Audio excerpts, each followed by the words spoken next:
тилекке каршы туура эмес саясаттын кесепетинен өлкө жогорку квалификациялуу кадрлар резервин жоготту.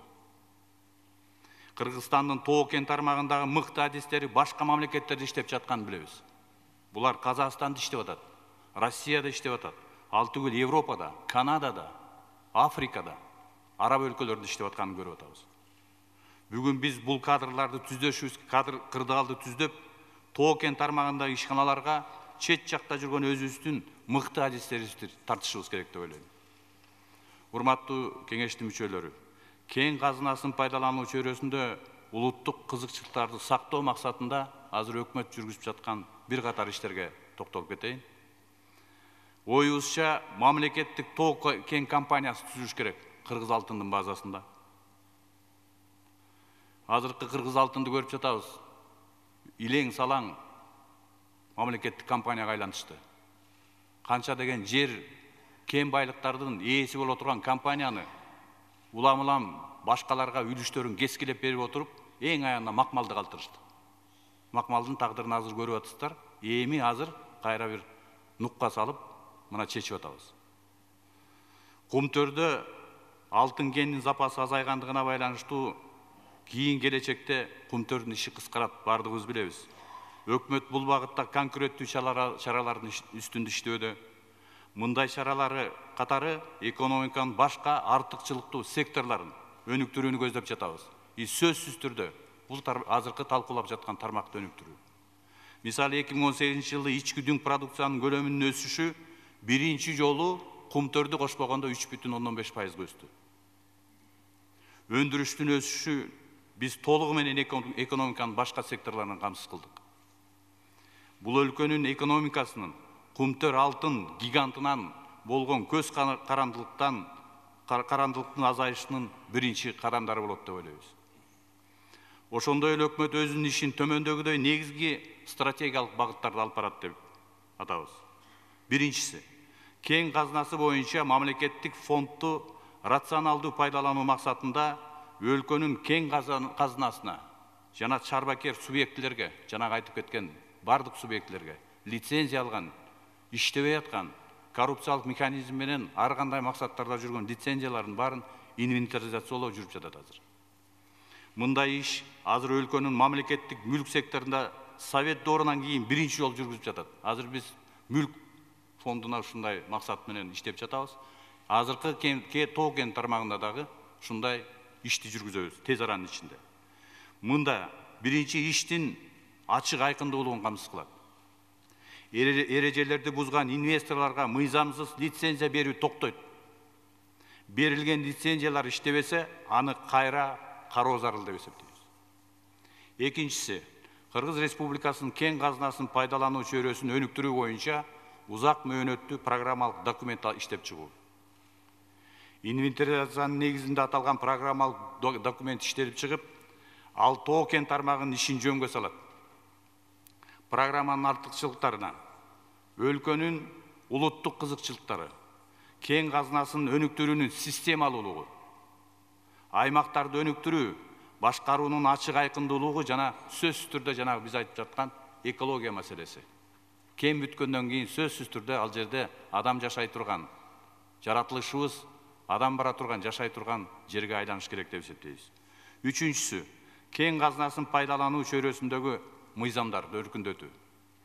Азыркы иштеп жаткан мыйзамдардын көбү ушундай нормалар бар. Ошол тармакта коррупциялык механизмге баш ийген чиновниктерге кызмат кылчу. Жана аны менен иштеше турган, жанагыдай таза эмес иштей турган инвесторлорго жол бере турган мыйзамдарда нормалар бар. Булардын баарын оңдойлу деп атабыз. Азыр иштеп атабыз биз.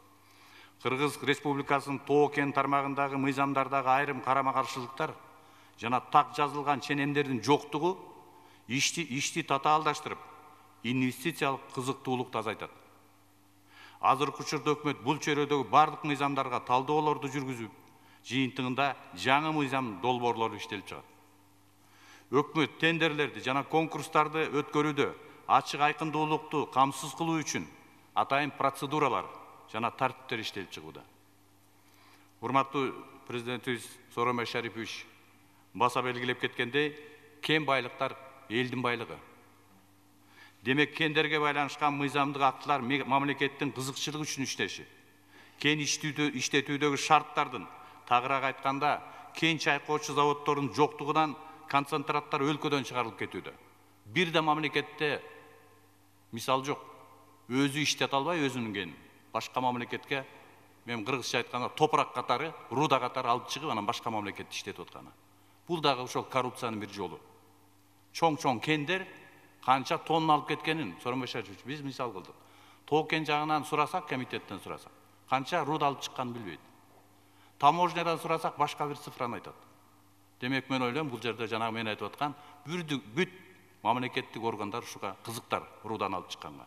Муну тез арада оңдошубуз керек деп ойлойм. Алардан сыртка чыгышына контролду күчөтүү жана өлкөнүн бюджеттик кирешесин толтуруу максатында учурда өкмөт концентраттарды ташып чыгарууда салык салуу маселесин иштеп жатабыз. Биз кайра иштетүү заводун курганга биздин эксперттердин, адистердин айтуусу боюнча 2-3 жыл керек деп атат. Ошого чейин биз ташып чыга бергенди карап отурбай, салык менен азыр мындай жөнгө салышыбыз керек деген ойдомун. Мындан тышкары өкмөт жакынкы аралыкта өлкөнүн аймактарында тоо кенди иштетүүчү ишкананы куруу боюнча биз абдан катуу талап коюп атабыз. Мунун максаты тоо кенди иштетүүдө казган рудадан даяр продукцияга чейин толук циклы биздин өзүбүздүн мамлекетте болуш керек. Кыргызстанда болуш керек деп атабыз. 4-үнчү, кен казуу иштеринде аймактардын жана жергиликтүү калктын кызыкчылыгын эске алуу. Акыркы жылдары жергиликтүү тургундар менен инвесторлордун ортосунда кен иштерине байланышкан бир катар тирешүүлөр болуп кетти. Муну бардыгыбыз билебиз. Чаарат, Иштанберди, Бозумчак, Жери, Шамбесай, Макмал, мына дагы азыр Тоңдо уран чыгарчу уран кенинде да болууда. Мунун баары тең ошо кызыктар жактар, чиновниктер, саясатчылар уюштуруп, жанагыдай жаш балдарды алып барып түрмөгө чейин мамлекеттик укук коргоо органдарына салып бергенге чейин барып атышат. Бул багытта өкмөт төмөнкүлөрдү артыкчылык милдеттер катары аныктайбыз.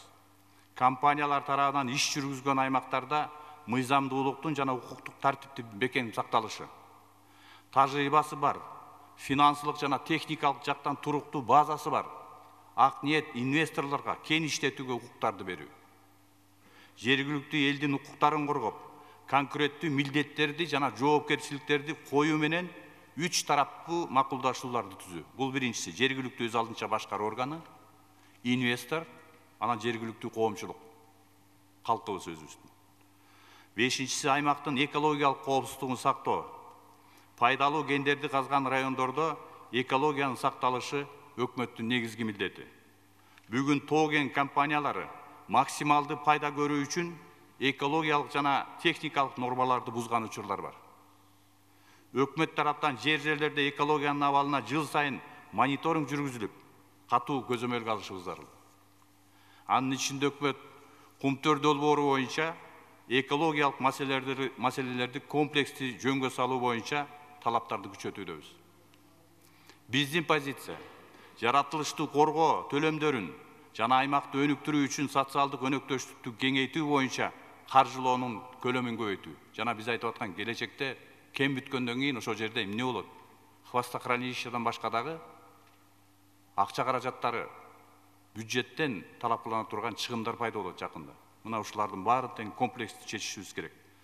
Өкмөт өлкөнүн бардык инвесторлору менен айрыкча тоо кен тармагы боюнча узак мөөнөттүү өнөктөштүктү түзүүнү зарыл деп эсептеп, биринчи кезекте ар бир долбоордо улуттук кызыкчылык, мамлекеттин үлүшү болуусу, экологиялык чөйрөдө коопсуздук сактоо жана аймактарыбызда элдердин жашоо турмушуна пайдасы тие турган саясаттап келебиз деп ойлойбуз тез аранын ичинде. Көңүл бурганыңыздарга чоң рахмат.